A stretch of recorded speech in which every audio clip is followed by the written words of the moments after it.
What's up, guys? So I'm still gonna put a podcast up this weekend, but I also thought I'd do some storytelling videos.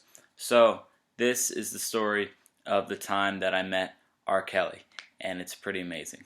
Um, so I go to school in Columbia College, Chicago, and where I live is East West University, which is right by the campus, but it's a separate university. And sometimes I help out there with the basketball team, like coaching and stuff.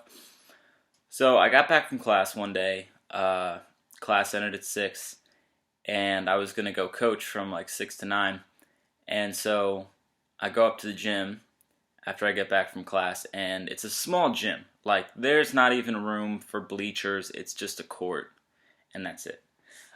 So there was like security outside and stuff like that, and I'm like, what the fuck is what's going on here? So there's like security outside, and I get in, and the court's filled. Everyone's all on one side of the court watching some 3-on-3 game. And I saw a bunch of people in suits and stuff, so I'm thinking I was more college scouts or something for bigger schools, that the coach has come in sometime and look at players. So I walked the coach's office. He's like, Pete, come on, man, come on in. I'm like, what's up, coach? Say what's up to him. And he goes, yeah, I was gonna start practice off, but my man R.Kelly came by. I had to let him play with the kids. So I'm like, what? So I look over, and I thought he just meant like some dude looked like R.Kelly there, and he was just letting him play. But it was actually R.Kelly like 5 feet from me playing, like R.Kelly, and he's got this small ass gym. He's got like a 12-person entourage with him, which is way too many people to have in this small gym. He's got like 4 or 5 people sitting in suits, sitting on the end of the court just watching him. He's got 4 or 5 girls that are just dressed to the nines, like they're about to go out to some nice club, just wearing like these fancy dresses, and they're all dressed up, cheering him on.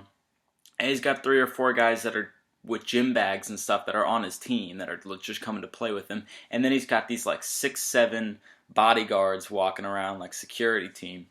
It was crazy, and I'm like watching him. Obviously, it's fucking R. Kelly, so like I'm trying to get a Snapchat video to send to my friends. And I took this video of him. This guy was like, "Yo, man." Like, this big security guard's like, yo, man, you put that phone away, I'm gonna kick you out of here. I was like, I didn't know, dude. It's fucking R. Kelly. Why would I not record him? And so he's like talking a bunch of trash in the game. Like, some kid's trying to post up R. Kelly, but he's not really moving him at all while he's trying to back him down. They're like, yeah, you can't move him. He's too strong. So instinctively, I'm like, he is a mountain. And then the security guard was like, yo, like, I'm seriously gonna kick you out. And I was like, I'm sorry. That was my one reference. I didn't make a piss reference. That was just one. And so they finish the game, and the whole team meets in the center of the court, and he's like, I'm going to have R. Kelly say some words to you guys, some words of advice. So I'm like, well, fuck yeah, I want to hear some words of advice from R. Kelly. So I run to the center, and I'm there to listen to what he has to say. And when I tell you that, like, this is exactly what R. Kelly said. This is word for word. I'm not making any of this up. R. Kelly like has him gather around. First of all, he just starts shit talking the kids that he was just playing against. He was like, y'all saw me out there on the court. Y'all couldn't touch me. I was killing y'all. And it was so fucking funny. He's like, you couldn't stop me out there, all right? I was on fire. I was killing y'all, okay? And he goes, look, when I wanted to grow up, I was a poor kid growing up in Chicago, and I wanted to play basketball. You saw how good I was out there in basketball. You saw that, like, still just shit talking these kids. They're all like freshmen, by the way.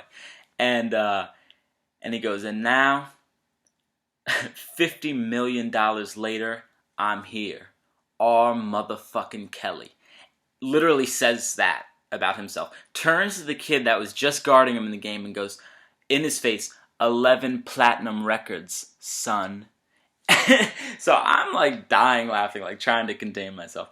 He keeps talking about it, and he goes, look, when I was growing up, I wanted to be a basketball player. I was poor, I was singing for money on the street corner, and then finally one day I entered a talent show, and I sang, and I heard those ladies scream.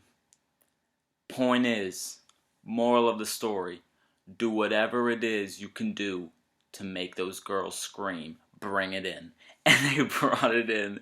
Said something like teamwork on 3 or something. And then he was just like, I'm outie, and left. And I never saw R. Kelly again. But it was an incredible experience. And And that was my R.kelly story. I'll have a new podcast up this weekend, probably Sunday or something. But in the meantime, thanks for watching, guys. I'll see you around. Peace.